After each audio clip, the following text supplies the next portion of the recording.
kan kekurangan oksigen karena kan dia butuh cepat gitu ya. Nah, yang selanjutnya adalah udah bagus semuanya tapi aliran darahnya karena pembuluh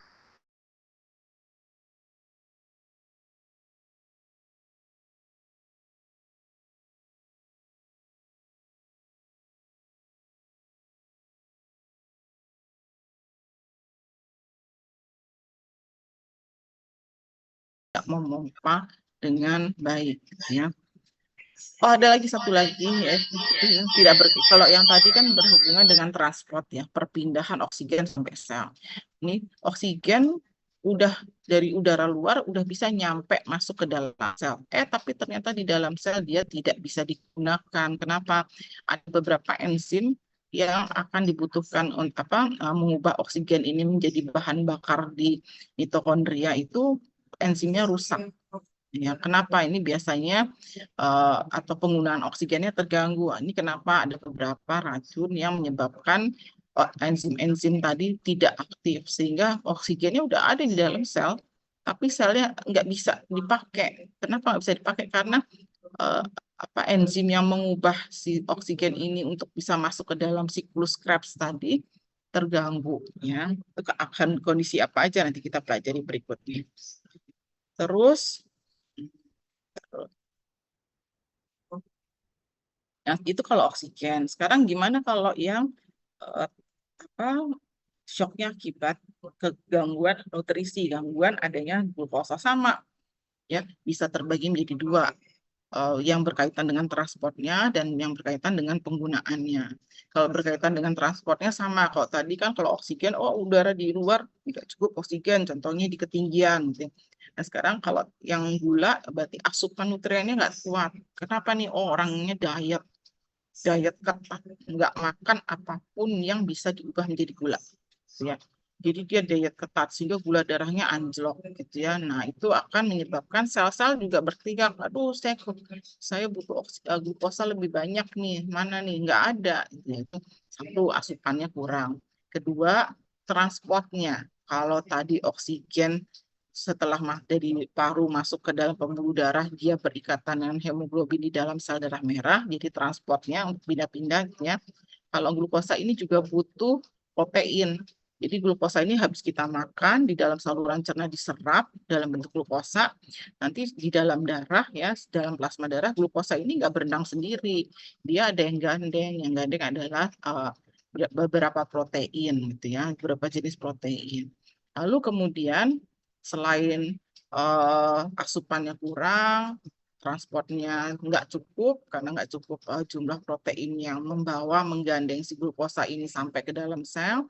Yang ketiga dan keempat hampir sama dengan tadi ya, pembuluh darahnya diameternya berubah. Kalau berubah ya jadi lebar, aliran darah menjadi lebih lambat. Kalau lebih lambat artinya glukosa akan terlambat sampai di dalam sel. Lalu atau bisa juga bukan pembuluh darahnya, tapi plasma darahnya, cairan plasmanya berkurang. Bisa karena dehidrasi, bisa karena perdarahan hebat, sehingga eh, si glukosa yang diikat oleh protein tadi kan berenang di dalam plasma darah gitu ya. Nah, karena plasma darahnya kurang juga sama. Jadi penghantaran si glukosa ke seluruh sel ini jadi lebih lambat atau berkurang. Nah, yang terakhir sama kayak tadi dengan oksigen ya. Kalau jantungnya mompanya nggak efisien, jadi dia mompanya pelan, kan aliran darahnya juga lambat dan nggak kuat, nggak sampai ke ujung-ujung tubuh kita gitu. Jadi sehingga perfusi glukosa juga turun. Ya. Kemudian itu tadi berkaitan dengan transport. Lalu ada juga tadi seperti halnya oksigen berkaitan dengan penggunaan glukosa. Jadi glukosa yang udah kita makan, udah diserap, udah dibawa ke seluruh tubuh, harus bisa masuk ke dalam sel. Ingat gambar mitokondria tadi ya, glukosa masuk ke dalam sel diubah menjadi glukosa 6 fosfat, dijadikan pirufat, dijadikan asetil CoA untuk masuk ke siklus asam Krebs, siklus asam sitrat atau siklus Krebs untuk dijadikan energi. Nah, si glukosa ini udah masuk, udah di depan sel, tapi dia nggak bisa masuk ke dalam sel. Kenapa? Biasanya glukosa itu di dalam darah bisa masuk ke dalam sel dengan bantuan hormon insulin. Jadi hormon insulin ini kayak ibaratnya satpamnya, bukain pintu, silakan glukosa masuk ke dalam sel gitu. Kalau nggak ada insulin, maka si glukosa ini bingung dia mau masuk lewat mana ke dalam sel gitu ya. Ibaratnya seperti itu. Nah, sekarang ini Pak bisa ganti. Nah, sekarang ini adalah kondisi-kondisi patofisiologinya. Kapan sih oh, oksigen itu nggak bisa masuk nggak kapan sih sel itu nggak bisa kekurangan oksigen ya seperti halnya tadi ya dibagi jadi dua berkaitan dengan transport atau berkaitan dengan penggunaan oksigen. Kalau ini kita lagi ngomongin oksigen lagi ya, jadi ada shock akibat tidak kuatnya atau tidak adekuatnya, tidak cukupnya atau tidak adekuatnya perfusi oksigen dari darah ke sel yang membutuhkan itu. Satu yang transport oksigen tidak kuat, misalnya contohnya ya di udara di luar tadi kekurangan oksigen ya, misalnya di ketinggian, misalnya naik Mount Everest, Gunung Everest sampai ke atas itu kadar oksigennya makin sedikit ya, sehingga apa namanya bahan utama oksigennya itu sedikit, mau napasnya cepat ya tapi oksigen yang dihirup juga cuma sedikit ya, itu bisa mengakibatkan shock sel-sel kekurangan perfusi oksigen. Lalu bisa juga karena saluran pernafasannya nih, organ pernafasannya, organ respirasinya terganggu, misalnya pada asma, eh, penyakit obstruktif kronik, lalu emfisema, lalu kalau yang terkenal kemarin ya waktu zaman COVID adalah pneumonia, ya radang paru bisa diakibatkan oleh parasit, virus dan bakteri. Ya. Nah, kalau di luar udaranya cukup, tapi yang organ pernafasan kita yang masukin dari luar ke dalam paru itu terganggu. Itu juga akan menyebabkan jumlah oksigen yang sampai ke sel berkurang. Yang berikutnya adalah hemoglobinnya nggak cukup, kadar hemoglobinnya rendah itu misalnya. Jadi oksigen di luar udah cukup bagus, pernapasannya sehat, bisa masukin oksigen ke dalam paru, dari paru pindah ke darah, aliran darah gitu ya. Tapi di situ dia harusnya oksigen tadi diikat oleh Hb. Nah, Hb-nya kurang. Sel darah merahnya juga kurang, sehingga yang dibawa nih oleh Hb itu atau oleh sel darah merah itu oksigennya cuma sedikit, sehingga sel-sel kita juga akan berteriak kekurangan oksigen, karena misalnya sel yang butuh oksigen misalnya 1 triliun, tapi ternyata karena hemoglobinnya sedikit, yang bisa mampu oksigen yang mampu dibawa hanya 0,5 triliun. 0,5 triliunnya lagi sel-sel ini akan teriak seperti orang yang nggak dapat oksigen, kayak orang yang kalau orang itu cengap gitu ya, nggak dapat oksigen. Nah, sekarang kapan sih kok bisa Hb-nya kurang? Bisa karena diet yang buruk ya, defisiensi vitamin B itu ya, lalu defisiensi defisiensi zat besi ya. Karena di dalam hemoglobin itu ada zat besi. Zat besi ini yang ngikat oksigen di dalam hemoglobin itu adalah zat besi. Jadi kalau kekurangan zat besi, kekurangan vitamin B itu akan menyebabkan jumlah hemoglobinnya berkurang. Kalau jumlah hemoglobin berkurang artinya hanya sedikit oksigen yang bisa dibawa dalam sel darah merah.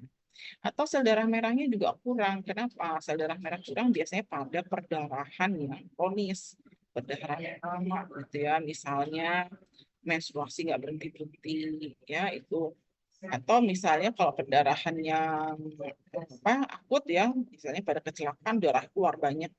Jadi sel darah merahnya banyak kebuang. Padahal sel darah merah tadi fungsinya adalah kendaraan tempat si oksigen ini duduk sampai nyampe di sel-sel yang membutuhkan dia. Ya. Nah, yang berikutnya apa sih menyebabkan shock kekurangan oksigen, yaitu dinding pembuluh darahnya tadi diameternya melebar secara tiba-tiba. Bisa karena sepsis, bisa karena alergi gitu ya, sehingga aliran darahnya jadi melambat. Gitu. Yang tadinya segini, misalnya segini nih berisi penuh dengan plasma, tiba-tiba dia melebar. Kalau melebar, darahnya jadi cairan darah dibandingkan volume di dalam pembuluh darah berkurang ya, jadi dia mengalirnya menjadi lebih lambat. Kalau lebih lambat, sel-sel ini juga terlambat mendapatkan oksigen. Atau tadi sama ya, cairan darahnya banyak keluar sehingga makin sedikitlah sel-sel atau plasma darah yang bisa mengantarkan oksigen ke seluruh tubuh.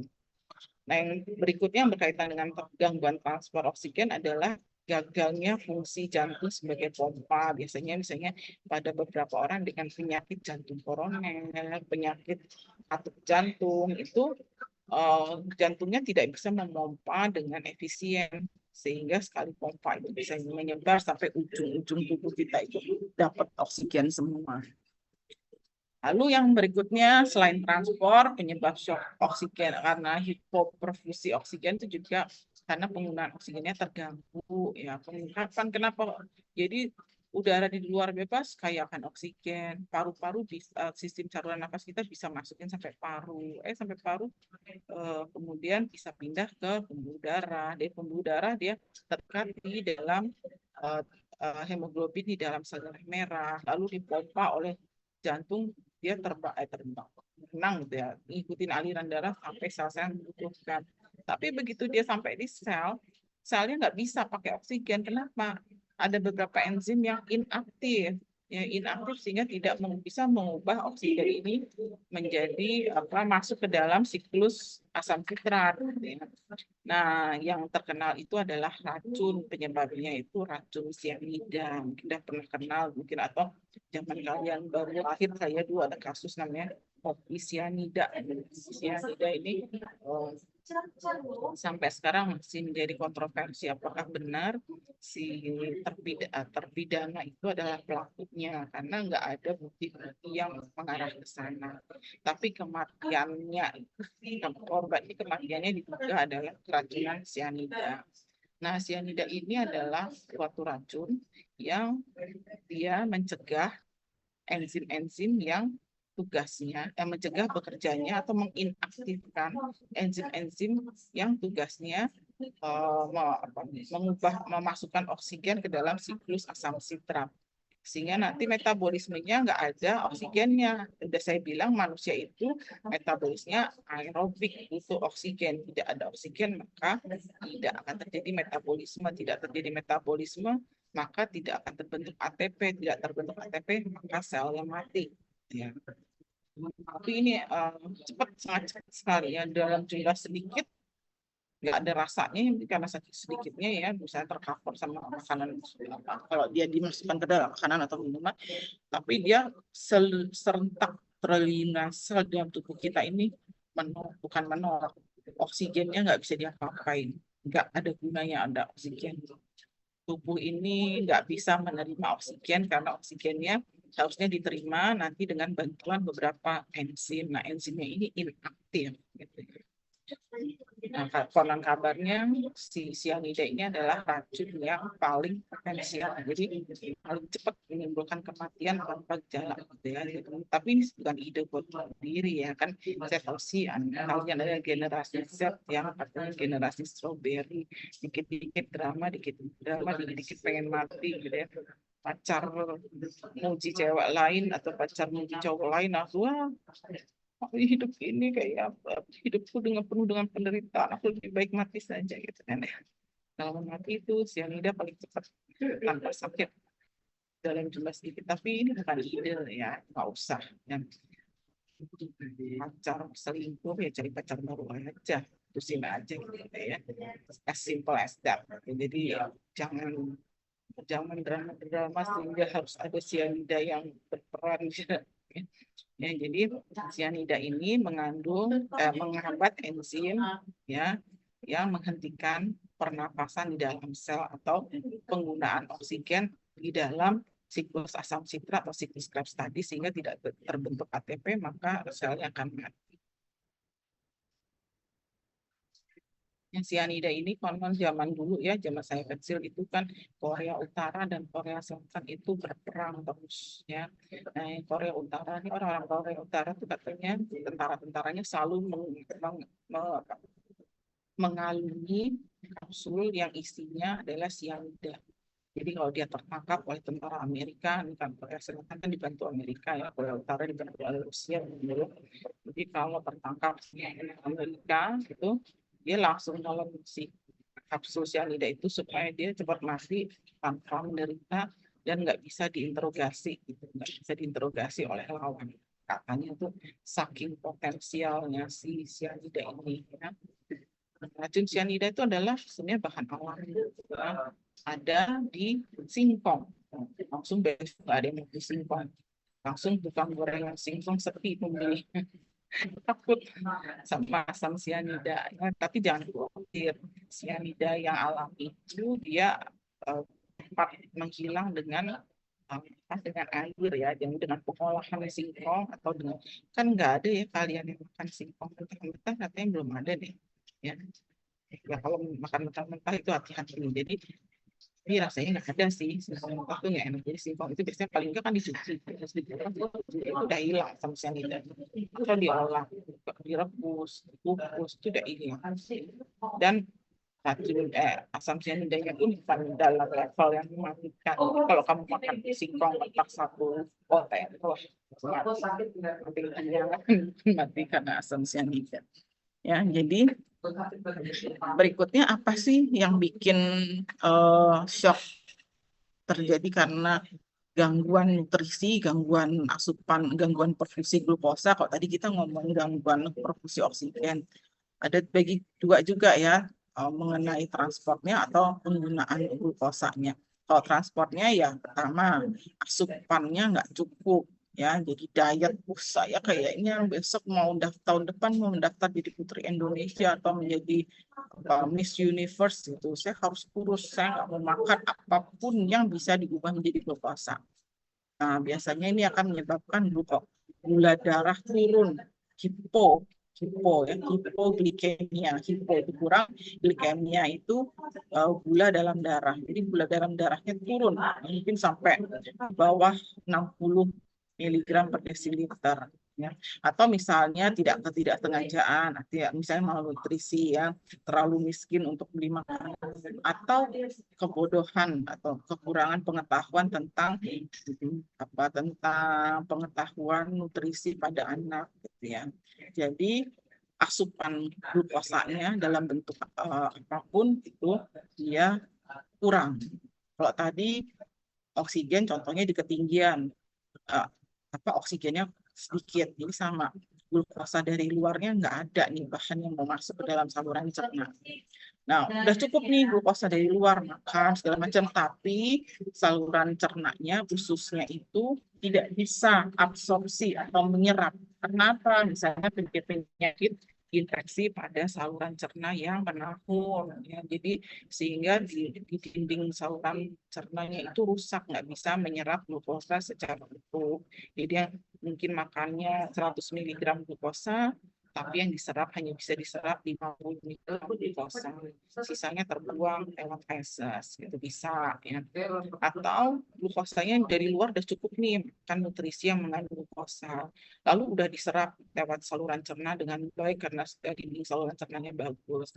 Tapi begitu masuk ke dalam pembuluh darah, diserap masuk ke dalam pembuluh darah, ternyata di pembuluh darah itu si glukosa ini kan harus digandeng sama proteinnya. Nah, orangnya tuh kurang protein, saking miskinnya nggak pernah makan protein, gitu ya.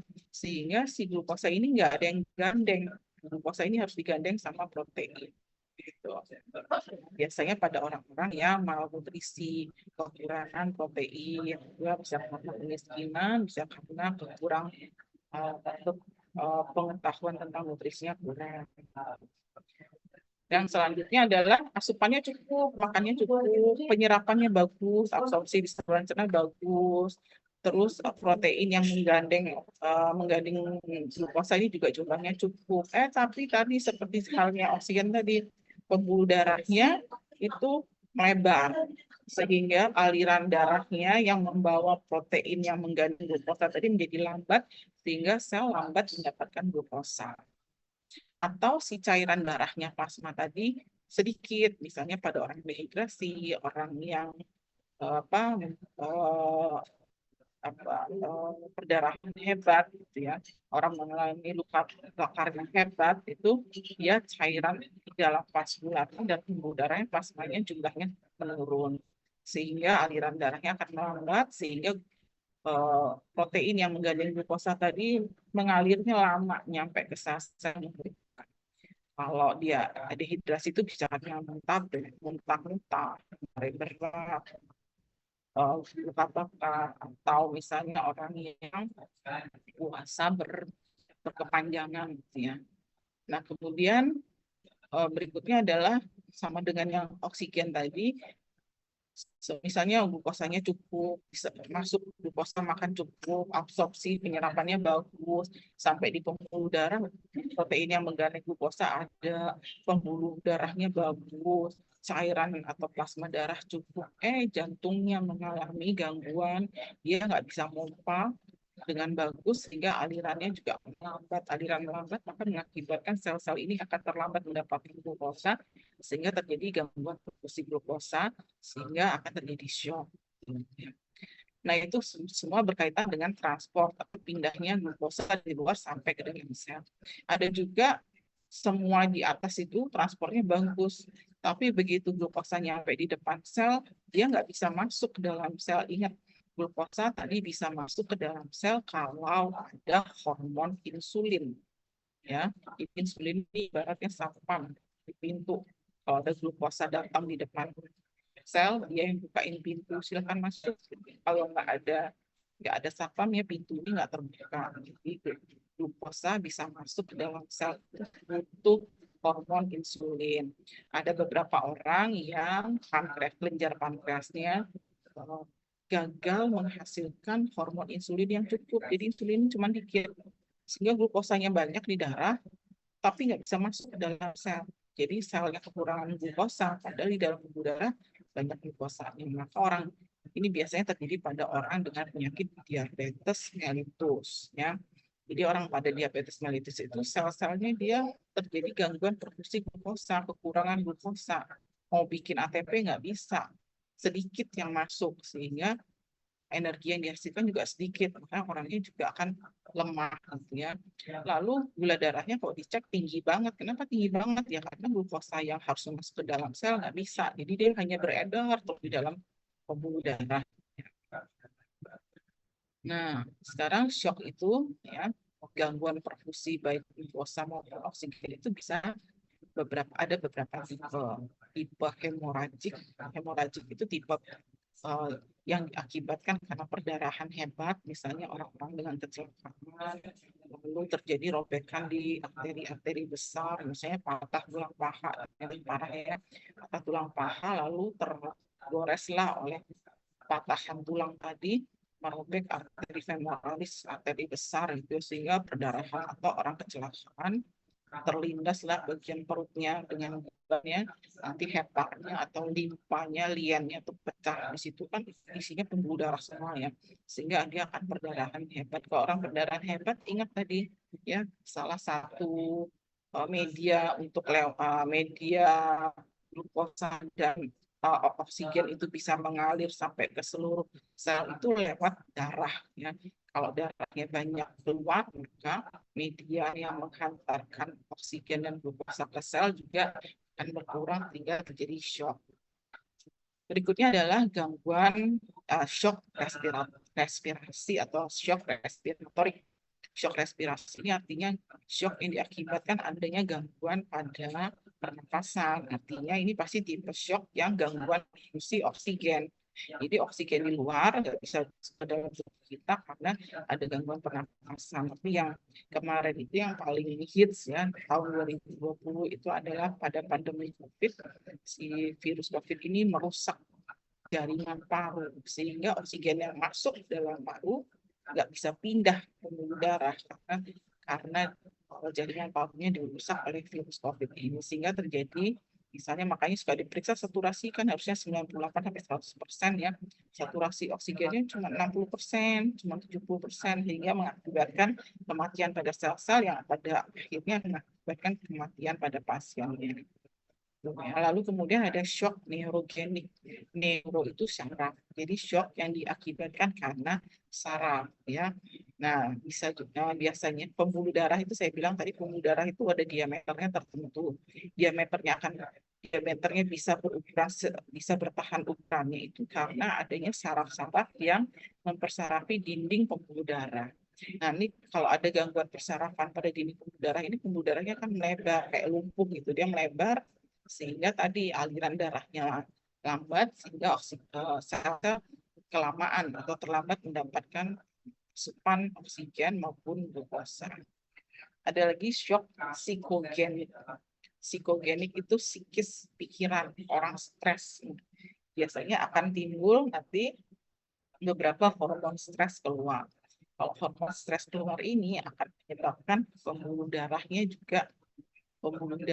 juga dipengaruhi tadi oleh saraf ya, oleh saraf simpatis kita sebut pada orang yang stres psikogenik ini saraf simpatisnya akan aktif sehingga pembuluh darah nanti akan melebar. Ada lagi shock kardiogenik.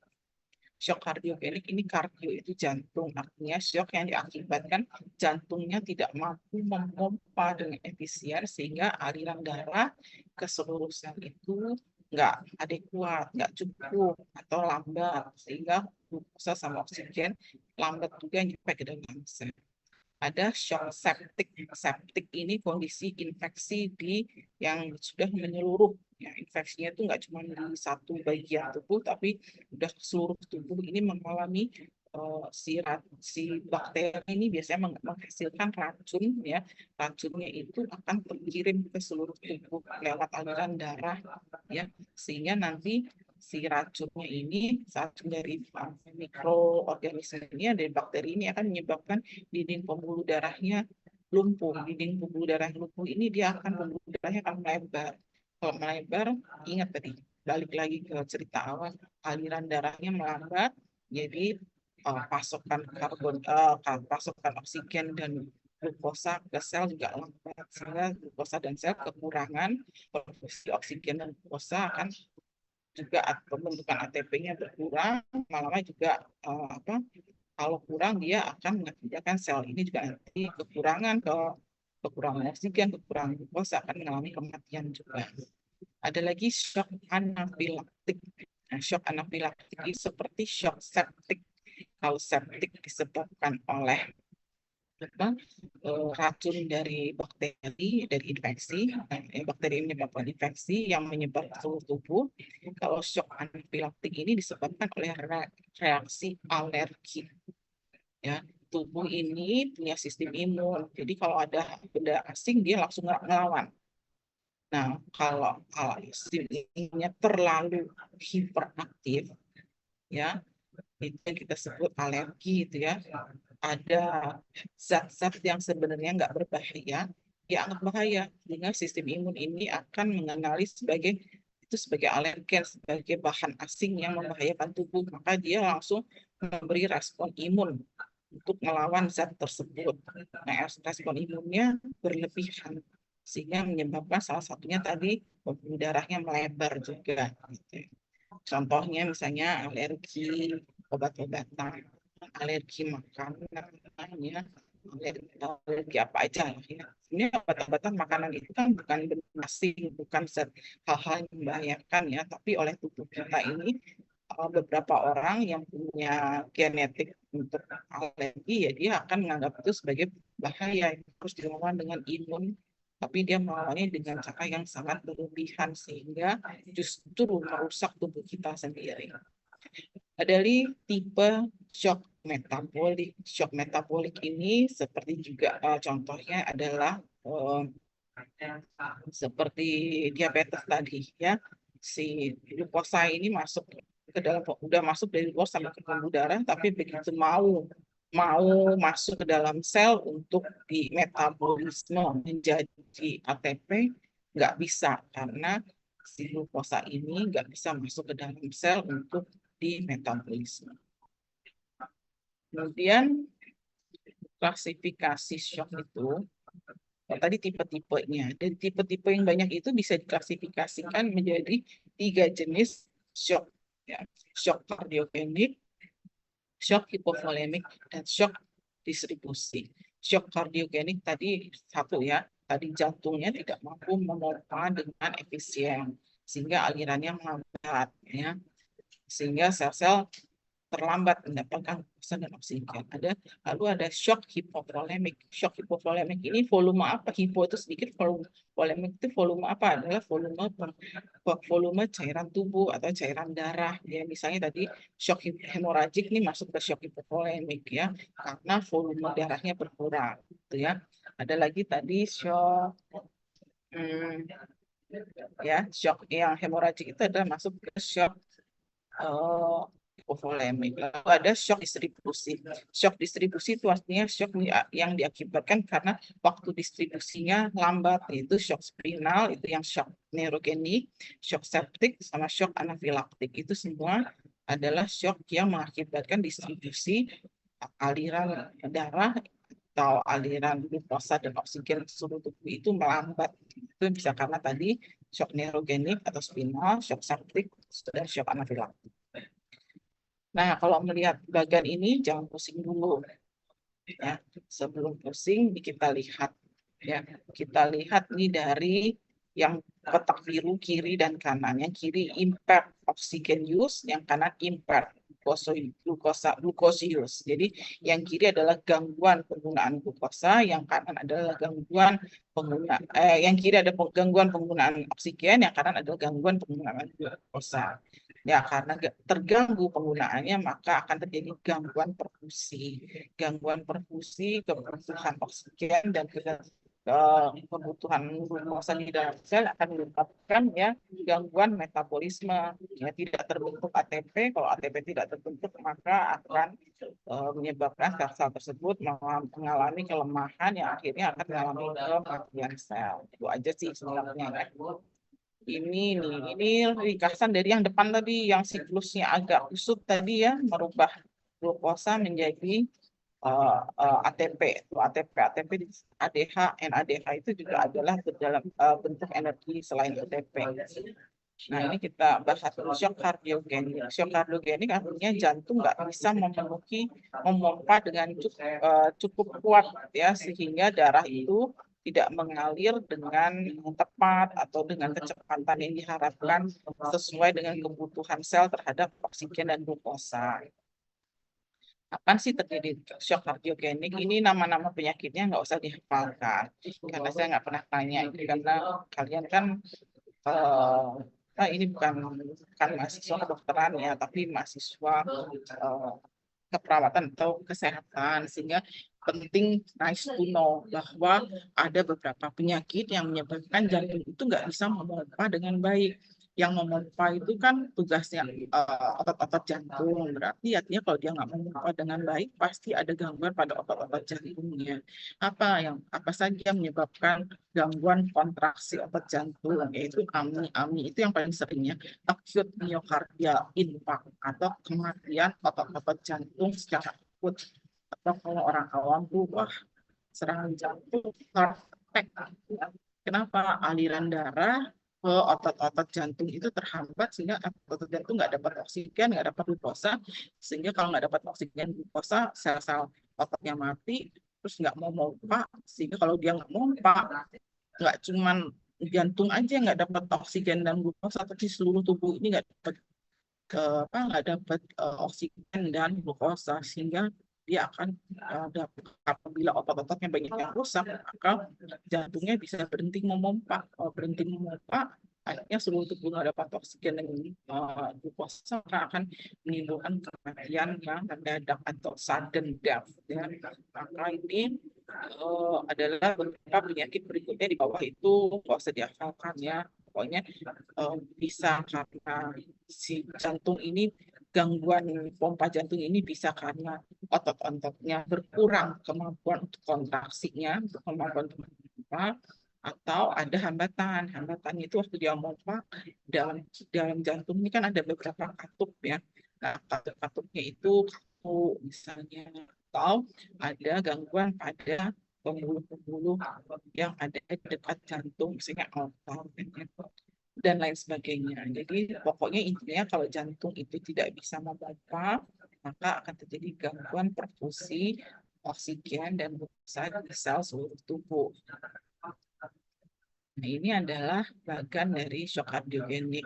Kalau jantung tidak mampu memompa dengan baik, maka cardiac output itulah jumlah darah yang bisa dipompakan oleh jantung setiap menitnya, ya itu dia nggak cukup. Misalnya tubuh kita ini membutuhkan 6 liter sekali jantung memompa, itu dalam 1 menit memompa 6 liter darah, tapi dia cuma mampu memompa 3 liter darah, maka akan sedikit ini oksigen dan glukosa yang dihantarkan ke seluruh sel, ya, sehingga akan menyebabkan gangguan perfusi baik glukosa maupun oksigen ke dalam sel, sehingga terjadi gangguan metabolisme pembentukan ATP.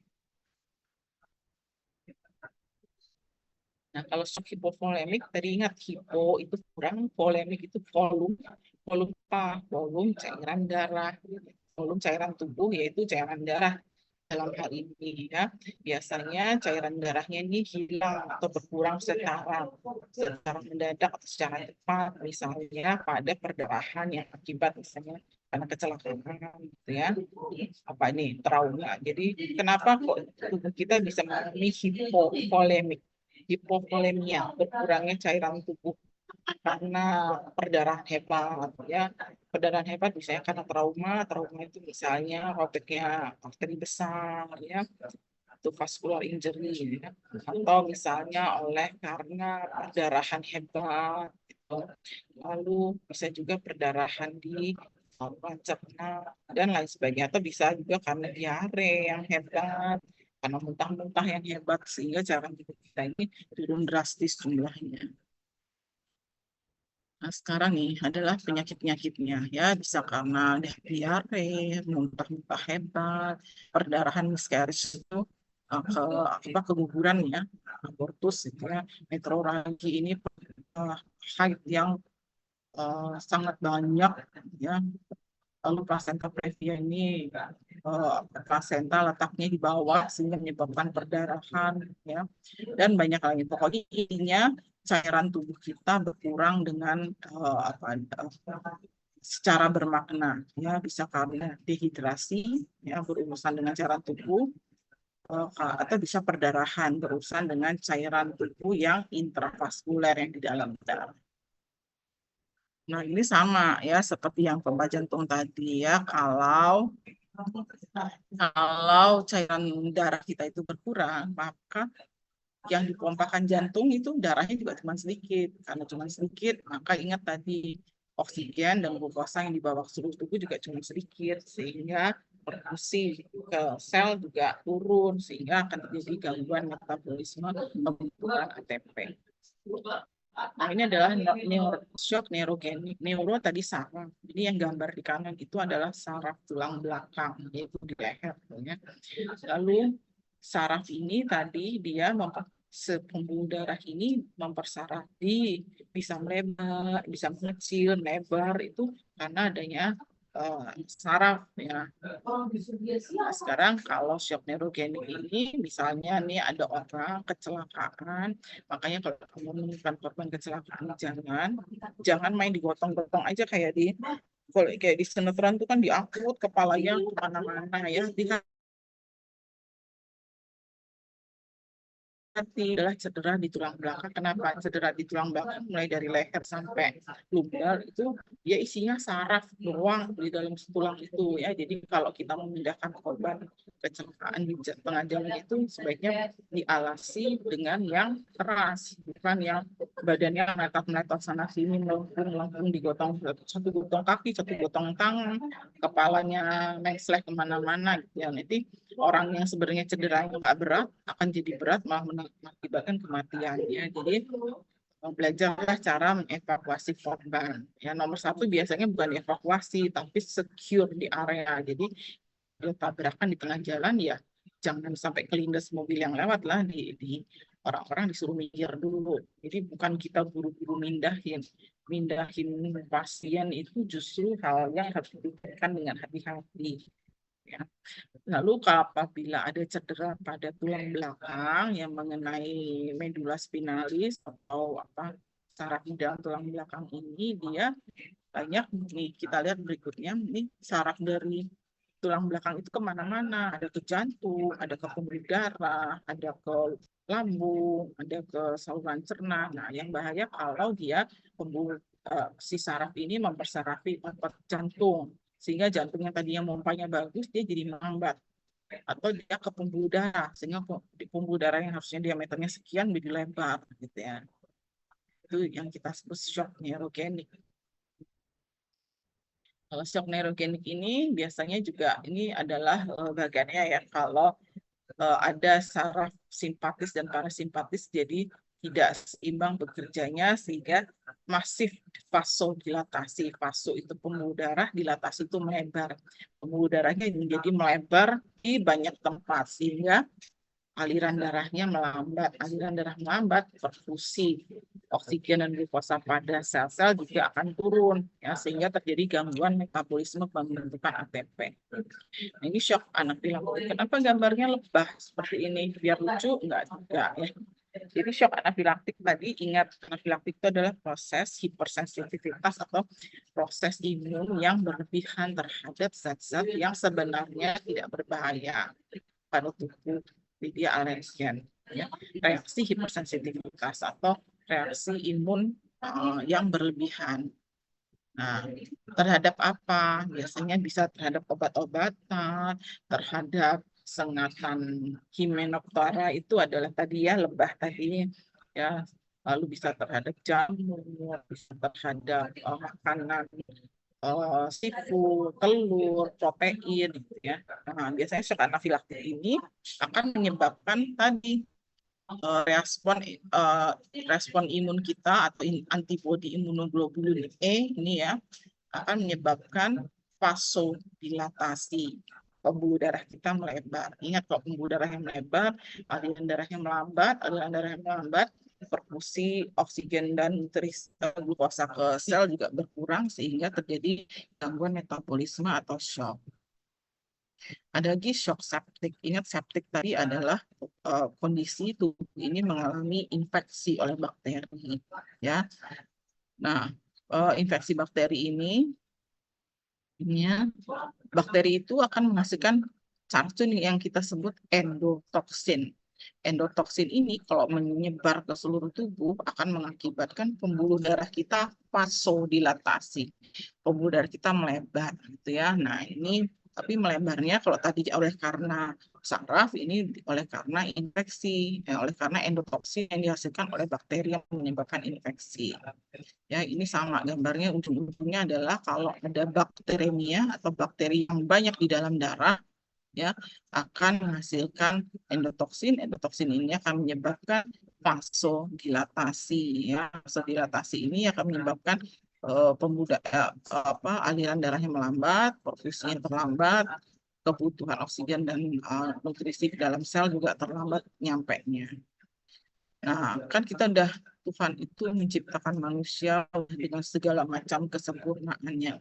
Jadi kalau ada tanda-tanda akan terjadi, tanda-tanda udah sel-sel ini ada mengalami gangguan perfusi, entah gangguan perfusi oksigen, entah gangguan perfusi glukosa, atau bahkan gangguan perfusi keduanya, oksigen dan glukosa, tubuh itu sudah diciptakan mekanisme memperbaiki dirinya, mengkompensasi apa yang terjadi, gitu ya. Wah, ternyata sel-sel tubuh kita ini kekurangan oksigen. Ayo kompensasi. Gimana cara kompensasinya? Kompensasinya biasanya dia meningkatkan denyut jantung. Kenapa? Supaya pompanya jantung lebih cepat. Kenapa ya? Biar cepat nyampe tuh oksigen dan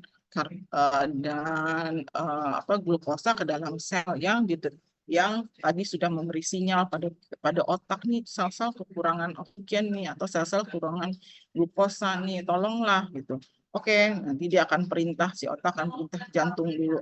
Cepat, pompanya lebih cepat lagi. Kalau tadinya 60 kali per menit, dipompa sampai 100 kali per menit. Dalam rangka apa? Dalam rangka mempercepat glukosa dan oksigen nyampe ke sel. Ya. Kalau kalau kalau ringan gangguan perfusinya, maka mekanisme ini akan cukup membantu, maka kita sebut terkompensasi. Tapi apabila penyebabnya itu berat, misalnya perdarahan hepat, cedera tulang belakang, septikemi, tadi ya sepsis, reaksi anafilaktik yang berat itu ya, maka kompensasi tadi mungkin nggak cukup mengembalikan perfusi oksigen dan glukosa ke sel, maka kita sebut tidak terkompensasi. Biasanya gejalanya adalah sesudah pernafasannya cepat, denyut jantung cepat, tekanan darahnya mulai turun. Kalau tekanan darah mulai turun, artinya tahapan shock tersebut tidak terkompensasi. Ya. Nah, kalau sampai kelamaan terus nggak diperbaiki kondisi tersebut, sel-sel ini akan kekurangan oksigen, kekurangan glukosa dalam jangka waktu lama. Maka ada bahkan beberapa sel yang akan mati. Nah, ini adalah kondisi tahapan shock yang disebut irreversible. Reversible itu bisa kembali, irreversible artinya tidak bisa kembali lagi. Sel-sel kalau udah kekurangan oksigen, kekurangan glukosa terus mati, ya udah nggak bisa dihidupin lagi gitu ya, nggak bisa dikembaliin lagi. Nah ini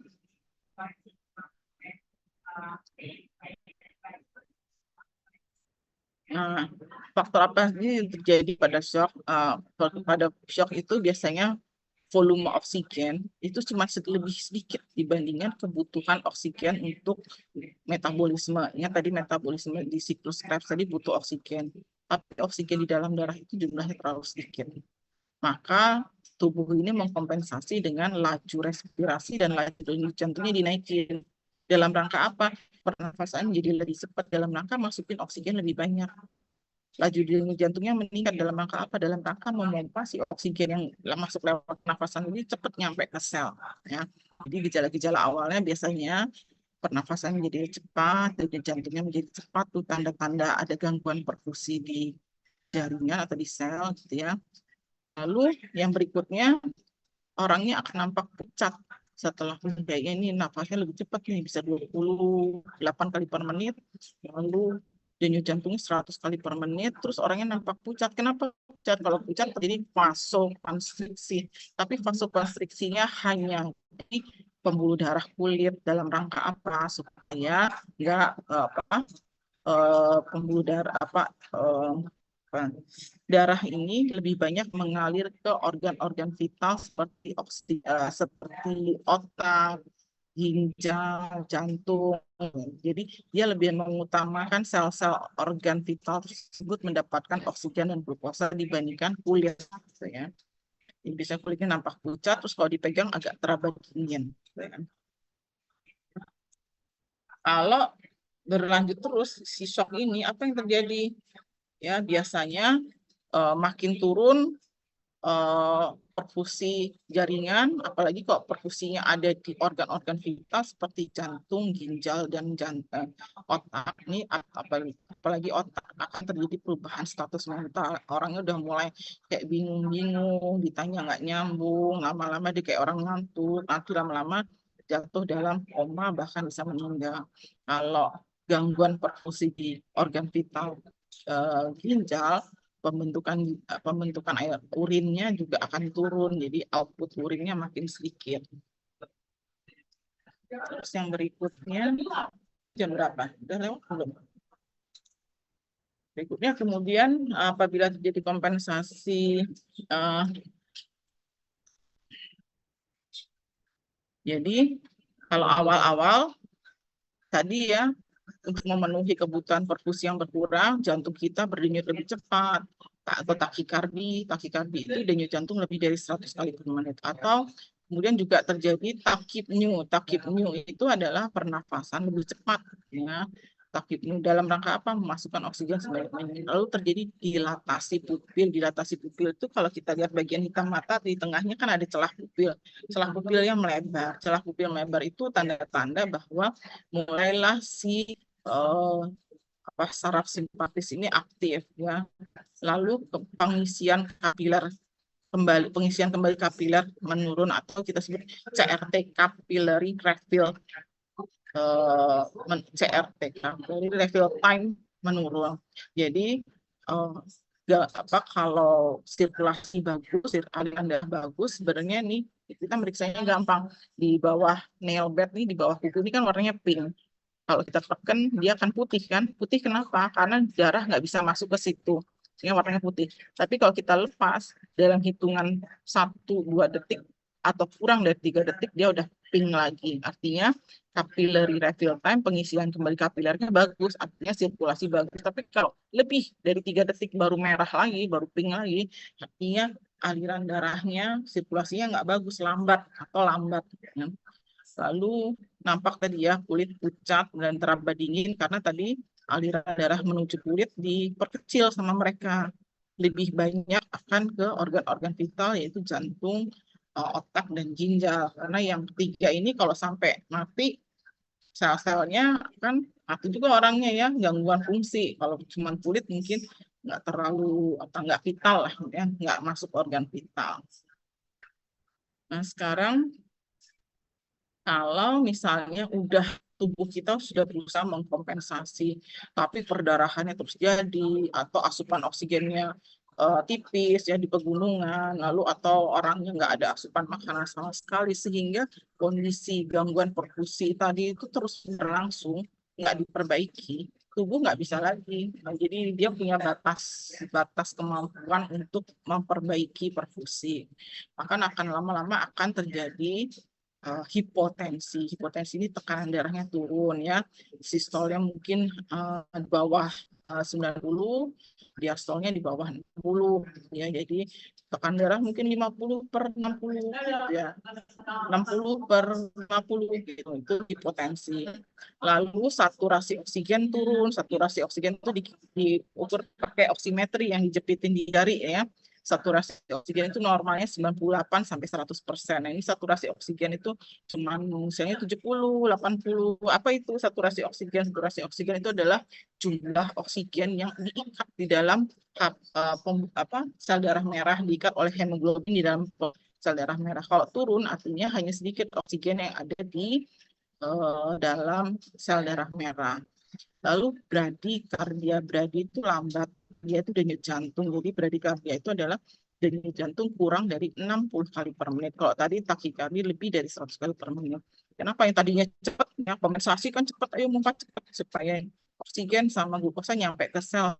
Tapi lama-lama sel-sel otot jantung ini juga akan melemah, akan capek, dia disuruh kontraksi terus-menerus sehingga terjadi penurunan frekuensi denyut jantung. Ya. Nah, kemudian kalau berlanjut terus, tadi ingat yang nomor 1 terganggu biasanya selain jantung adalah otak. Otak ini kalau kekurangan oksigen dan glukosa, dia akan kelaparan, terjadi kerusakan sel-sel di otak sehingga menyebabkan hilang kesadaran, terpingsan, bahkan koma. Kemudian akhirnya kematian. Disritmia ini irama jantungnya nggak beraturannya, yang tadinya harusnya lep dep lep dep lep dep, ini bisa lebih lep dep lep dep diem lep dep lep dep lep diem gitu ya. Jadi nggak berirama. Kemudian ada shock kardiogenik. Shock kardiogenik tadi apa yang harus dilakukan kalau penyebab shocknya adalah jantungnya tidak mampu memompa dengan baik, ya dikasih oksigen tetap ya supaya ada tambahan oksigen. Jadi di dalam darah ini lebih banyak oksigen walaupun dipompa oleh jantung. Lalu dimonitor ya, lalu diberi obat-obatan, itu nitrat, morfin, ini semua adalah obat-obatan untuk supaya sel-sel kita ini cepat mendapatkan oksigen gitu ya. Tapi ini nggak usah dihafalin, ini nice to know aja.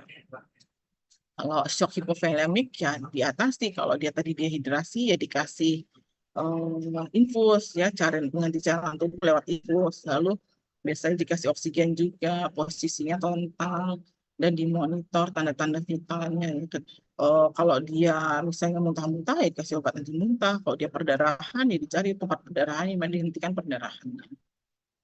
Kalau shock hipovolemik ini bisa dikasih cairan isotonik, bisa dikasih cairan koloid. Kalau karena perdarahan hebat tentu ditransfusi. Transfusi jenisnya ada yang whole blood, itu seluruhnya ya, mau ada sel ini sel itu masukin semua. Ada packed red blood cell, jadi hanya red blood cell aja, hanya transfusi sel darah merah aja, atau dikasih juga isotonic kristaloid, tapi nggak usah dihafalkan, ini nice to know aja. Kalau shocknya akibat neurogenik, biasanya kan neurogenik ini akibat traumanya, maka lakukan ABCDE. Airway, breathing, circulation, apalagi saya lupa D-nya apa ya, terus E-nya evaluation ya.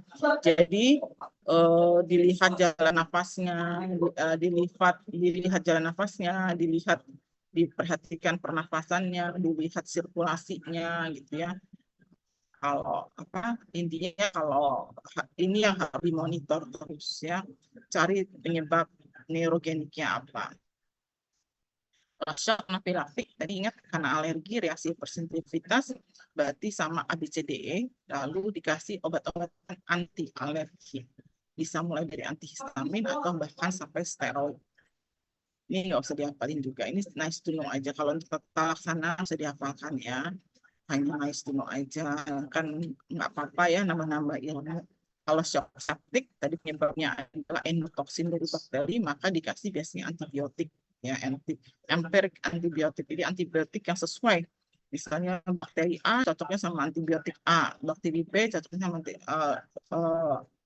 antibiotik B. Jadi jangan semua dikasih misalnya amoxicillin, semua dikasih ini gitu ya. Jadi tergantung sama bakterinya apa.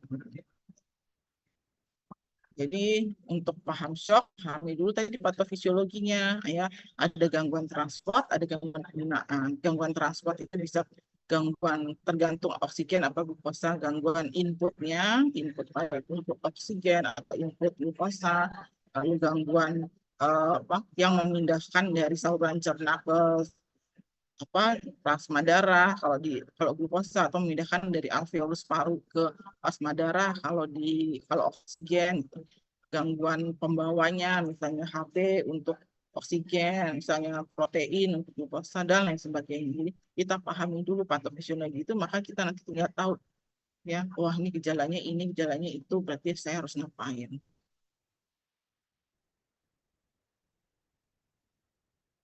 Adakah pertanyaan sampai di sini?